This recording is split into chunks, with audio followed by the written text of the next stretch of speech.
The annual State of the Union speech, started first by then European Commission President Barroso in 2010, was initially to promote all the good things the EU had been doing. Now it's used by the current president to outline priorities and pledges for the year ahead. It gives us an annual chance to reflect on what was promised last year. 2020's speech was the first given by Ursula von der Leyen, watched hawkishly by EU observers. She barely makes a mention about vaccines and doesn't say anything about digital COVID passes, right? Those things have only come on the agenda in the last 12 months.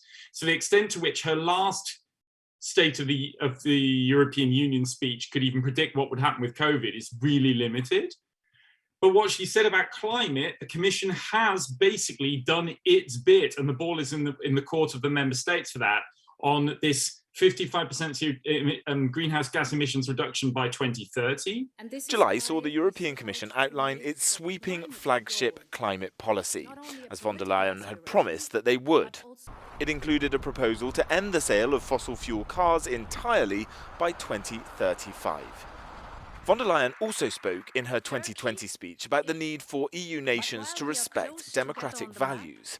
She didn't directly mention Poland and Hungary, where this is an issue, but since the speech, terms were injected into cash payments from the EU's pandemic fund.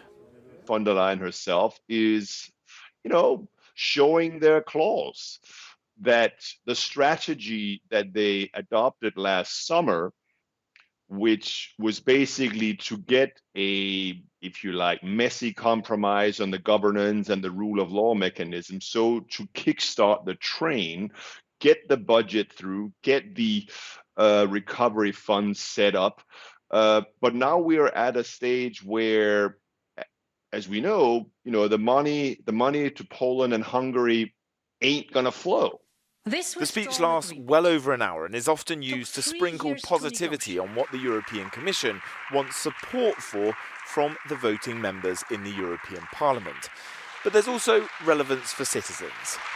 People and I think the media should pay attention to this because love them or loathe them, the European Commission is a very powerful institution. Again, it has the monopoly to initiate regulation for more than 400 million Europeans.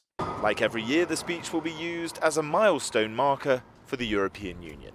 Jack Parrick, Euronews, Brussels.